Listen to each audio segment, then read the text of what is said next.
ಮುಖ್ಯವಾಗಿ ರಾಷ್ಟ್ರೀಯ ಹೆದ್ದಾರಿ BH ರಸ್ತೆ ಅಗಲೀಕರಣ ಅನೇಕ ನಿಯಮಾವಳಿಗಳ ಉಲ್ಲಂಘನೆ ಆಗಿದೆ. ಪರಿಹಾರ ಕೊಡೋರಿಗೆ ಪರಿಹಾರ ಕೊಡ್ತಾ ಇಲ್ಲ. ಈ ಬಗ್ಗೆ ಅಲ್ಲಿನ ಸ್ಥಳೀಕರು ಹೋಗಿ ಲೋಕಾಯುಕ್ತಕ್ಕೆ ದೂರು ಸಮೇತ ಕೊಟ್ಟಿದ್ದಾರೆ. ಶಾಸಕರಾಗಿ ಬಂದು ಒಮ್ಮೆ ಪರಿಶೀಲನೆ ಮಾಡಿದ್ದಾರೆ. ಆದರೂ ಅಲ್ಲಿನ ಸ್ಥಳೀಯ ನಿವಾಸಿಗಳು ಹೇಳೋದೇನು ಅಂದರೆ ಕಾಮಗಾರಿ ಸರಿಯಾಗಿಲ್ಲ, ಶಾಸಕರು ಇನ್ನೊಮ್ಮೆ ಬಂದು ಆ ಸ್ಥಳಕ್ಕೆ ಭೇಟಿ ಕೊಡಲಿ. ನೋಡಿ ಎಲ್ಲ ರಸ್ತೆಗಳ ಕಾಮಗಾರಿ ನಾನು ಹೋಗ್ತಾ ಬರ್ತಾ ನೋಡಿದ್ದೀನಿ. ಅಧಿಕಾರಿಗಳ ಕರೆದು ಮಾತಾಡ್ತೀನಿ. ಅಲ್ಲಿ ಎಲ್ಲಿ ಸಮಸ್ಯೆ ಇದೆ ನಾವು ನೋಡ್ತಾ ಇದ್ದೀವಿ. ಯಾರಿಗೆ ಕೊಡಬೇಕಾಗಿತ್ತು ಪರಿಹಾರನ ಖಂಡಿತ ನಾವು ಕೊಡ್ತೀವಿ. ಯಾರಿಗೆ ಇಟ್ಕೊಡೋವಂಥ ಪ್ರಶ್ನೆನೇ ಇಲ್ಲ.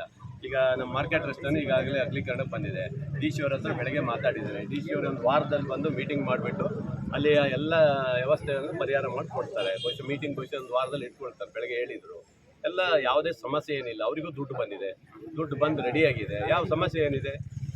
ಈಗ ಕೆಲವರಿಗೆ ಏನಾಗಿದೆ ಅಂದರೆ ಇದು ಸ್ವಾತಿ ಹೋಟ್ಲ್ ಹತ್ರ ಸ್ವಲ್ಪ ಕ್ರಾಸ್ ಇದಾಗಿದೆ, ಬಿಟ್ಟು ಹೋಗಿದೆ. ಹಾಗೆ ಅದು ಯಾವುದೂ ಇಲ್ಲ. ಅಳತೆ ಏನಿರುತ್ತೆ, ನಾರ್ಮ್ಸ್ ಏನಿರುತ್ತೆ ಅದೇ ಥರ ಮಾಡಬೇಕು. ನೀವು ಸ್ವಾತಿ ಹೋಟ್ಲ್ ಹತ್ರ ಇನ್ನೂ ಅಗಲ ಮಾಡಿಬಿಟ್ಟು ಅವನು ಯಾವುದು ಕ್ರಾಸಾಗಿ ಹೋಗ್ಬಿಟ್ಟು ಸ್ವಾತಿ ಹೋಟ್ಲ್ ತೆಗೆದು ಬಿಡ್ತಾರೆ ಬರೀ ಹೋಗ್ಬಿಟ್ಟಂತೆ.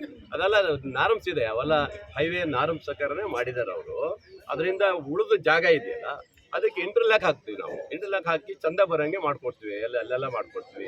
ಕಾಂಪೌಂಡ್ಗಳನ್ನು ಸಹ ಶಾಲೆ ಕಾಂಪೌಂಡ್ಗಳನ್ನು ಚೆನ್ನಾಗಿ ಮಾಡಿರಲಿಲ್ಲ. ಮೊನ್ನೆ ಎಲ್ಲ ಹೋಗಿ ಈ ಥರನೇ ಆಗಬೇಕಂತ ಹೇಳಿದ್ದೀನಿ. ಅದೇ ಥರನೇ ಮಾಡ್ತಾ ಇದ್ದಾರೆ.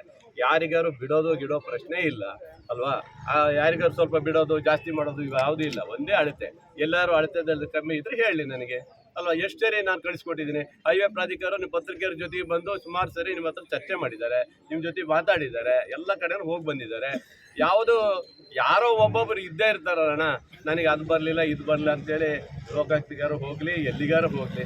ಲೋಕಾಯುಕ್ತಿಗೆ ಹೋದ್ರೆ ಇನ್ನೂ ಒಳ್ಳೆಯದೇ. ಬೇಗ ಚುರುಕಾಗಿ ಕೆಲಸ ಮಾಡ್ತಾರೆ ಅಧಿಕಾರಿಗಳು ಅಷ್ಟೇ. ಅದರಲ್ಲೇನಿದೆ? ಇದ್ರಲ್ಲಿ ನಮ್ಮದೇನು ಸಮಸ್ಯೆ ಇಲ್ಲಪ್ಪ. ನಾವೇನಾದರೂ ದುಡ್ಡು ತರೋದು, ಕೆಲಸ ಮಾಡಿಸೋದು ಅಷ್ಟು ಬಿಟ್ಟರೆ ನಮ್ದು ಯಾವ ಸಮಸ್ಯೆನೇ ಇಲ್ಲ. ಒಟ್ಟಿನಲ್ಲಿ ಸಾಗರ ನಗರದ ಅಭಿವೃದ್ಧಿ ಆಗಬೇಕು ಅಷ್ಟು ಬಿಟ್ಟರೆ ನಾವು ಬೇರೆ ಏನು ಹೇಳಲಿಕ್ಕೆ ಹೋಗೋದಿಲ್ಲ. ನಾವು ದುಡ್ಡು ಎಷ್ಟು ಬೇಕೋ ಅಷ್ಟು ಕೊಡಿಸಿಟ್ಟಿದ್ದೀನಪ್ಪ. ಇನ್ನೇನಾಗಬೇಕು? 28 ಕೋಟಿ ರೂಪಾಯಿನ ಇಲ್ಲಿ ಇದು ಬಂದುಬಿಟ್ಟಿದೆ ಆಲ್ರೆಡಿ. ಎಲ್ಲಿ ನಮ್ಮ ಇದು ಮಾರ್ಕೆಟ್ ರಸ್ತೆಗೆ ಬಂದಿದೆ. ದುಡ್ಡೆಲ್ಲ ರೆಡಿ ಇದೆ ಅಲ್ಲ. ಈಗೇನು ಅವ್ರು ಬಿಟ್ಕೊಡ್ಬೇಕು. 56 ಜನರದ್ದು ಏನು ಅವರು ನಿರೀಕ್ಷೆ ಏನು ಇಟ್ಟಿದ್ದಾರೋ ಅದ್ರ ಪ್ರಕಾರ ನಾವು ಮಾಡಿಕೊಡ್ತೀವಿ ಅಷ್ಟೇ. ಅದರಲ್ಲೇನು ಸಮಸ್ಯೆ ಇಲ್ಲಲ್ಲ.